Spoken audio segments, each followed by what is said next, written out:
Hello friends, welcome to my YouTube channel. তো এখন কথা বলবো হইচইতে আসা নতুন বাংলা ওয়েব সিরিজ ব্যোমকেশের নতুন সিজন নিয়ে, যেটা কিন্তু রিসেন্টলি রিলিজ হয়েছে এবং এই সিজনটার নাম রাখা হয়েছে ব্যোমকেশ ও পিঁজরাপোল। তো ব্যোমকেশ ও পিঁজরাপোল ওয়েব সিরিজটা কীরকম হলো সেটা নিয়ে তোমাদের সাথে কথা বলবো, তো ভিডিওটা কিন্তু অবশ্যই শেষ অবধি দেখবে।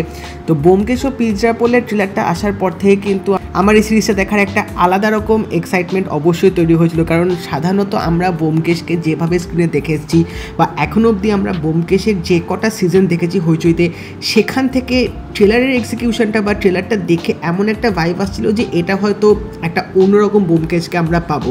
তো সেটা কতটা পেলাম বা কতটা পেলাম না সেটা জানতে গেলে অবশ্যই ভিডিওটা শেষ অবধি দেখো। তো ব্যোমকেশ ও পিঁজরাপোল গল্পটা কিন্তু চিড়িয়াখানার গল্প অবলম্বনে করা হয়েছে। তো চিড়িয়াখানার গল্প তোমরা এতদিনে ফিল্ম দেখে নিয়েছো অলরেডি, তো গল্পটা নিয়ে আমি যাচ্ছি না।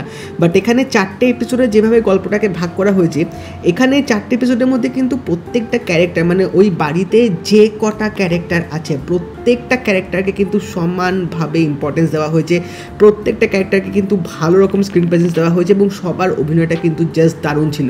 সিরিজটার মধ্যে কিন্তু ক্যারেক্টারগুলোর মানে মোটিভটা কিন্তু একদম স্ট্রেট ফরওয়ার্ড দেখায়নি, বেশ গোলাটে টাইপের দেখিয়েছে। একটু মানে তোমরা যদি আগে থেকে গল্পটা না পড়ে থাকো বা গল্পটা যদি সেভাবে ওয়াকিবহাল না থাকে, তাহলে হয়তো তোমরা ধরতে পারবে না যে কে ঠিক কে ভুল, কে আসলে খুন করেছে বা কে কী করেছে, সেটা কিন্তু তোমরা ইজিলি বুঝতে পারবে না। তবে এই সিরিজটার যেটা না বললে কম পড়ে যাবে সেটা হচ্ছে টেকনিক্যাল অ্যাসপেক্ট। আমি সিরিয়াসলি বলছি, বাংলা কোনো ওয়েব সিরিজে বা বলা যেতে পারে ব্যোমকেশে এরকম টেকনিক্যালিটি আমি দেখিনি কখনো, লাইক লিটারেলি দেখিনি। সিরিজটার মেকিংটা এতটা ভালো, এক্সিকিউশনটা এত দারুণভাবে করেছে যে মানে আমার জাস্ট মনে হচ্ছিল না যে আমি কোনো বাংলা ওয়েব সিরিজ দেখছি, এতটা ভালো এটার মেকিংটা ছিল। এখানে কালার প্যালেটটা কিন্তু বলতেই হবে দারুণভাবে ইউজ করা হয়েছে। খুব কালারফুল কালার প্যালেট বা খুব ব্রাইট একদম বা খুব ডাল কালার সেটা কিন্তু একদম ইউজ করেনি, একটা সাটল কিন্তু কালার প্যালেট ইউজ করেছে। মানে পুরো বাড়িটার মধ্যে একটা তোমরা নীল কালার প্যালেট দেখতে পাবে এবং যে জামাগুলো বা যে কস্টিউমগুলো পরছে সেগুলো খুব মানে হালকা ডাল টাইপের রাখা হয়েছে।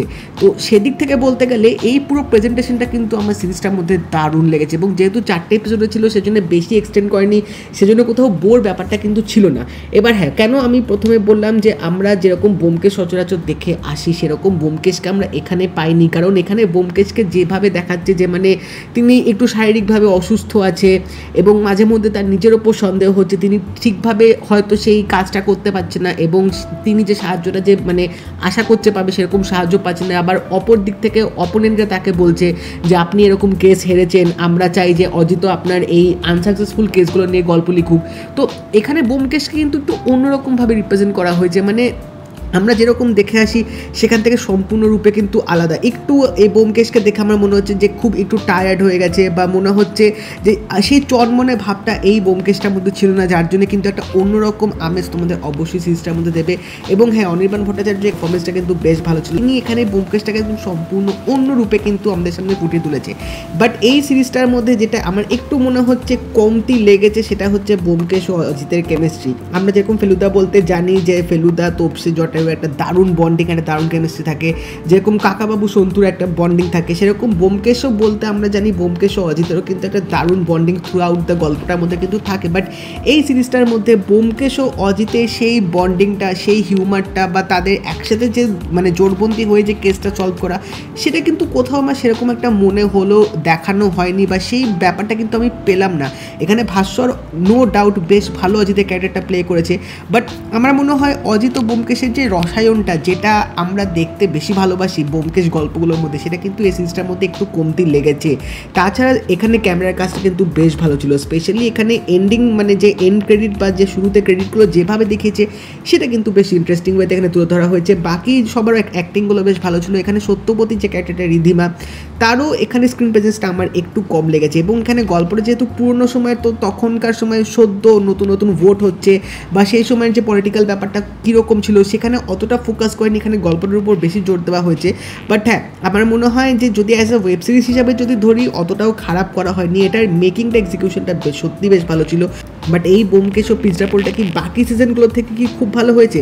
গল্পের নিরিখে বলতে গেলে আমার মনে হয় আর একটু ভালো হয়তো হতে পারতো। বাট হ্যাঁ, ডেফিনেটলি টেকনিক্যাল অ্যাসপেক্ট দিক থেকে যদি বলতে হয় এই ব্যোমকেশ সিরিজটা কিন্তু আমার সবচেয়ে বেশি ভালো লেগেছে। দারুণভাবে কিন্তু এখানে করা হয়েছে এবং একটা নতুন ব্যোমকেশকে যে দেখতে পাবো সেটা কিন্তু আমরা কখনো এক্সপেক্ট করিনি, যেটা অনির্বাণ ভট্টাচার্য কিন্তু দারুণভাবে তুলে ধরেছে।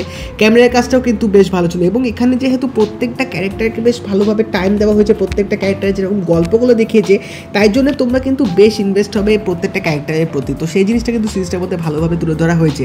তো তোমরা জানিও তোমাদের ব্যোমকেশ ও পিঞ্জাপল ওয়েব সিরিজটা কীরকম লাগলো, এবং যদি এই ভিডিওটা ভালো লাগে তাকে লাইক করে দিও, শেয়ার করে দিও, চ্যানেলটা কিন্তু অবশ্যই সাবস্ক্রাইব করে দেবে, নোটিফিকেশন বেলটাও কিন্তু অল করে দিও। তো দেখা হবে পরের ভিডিওতে, বাই।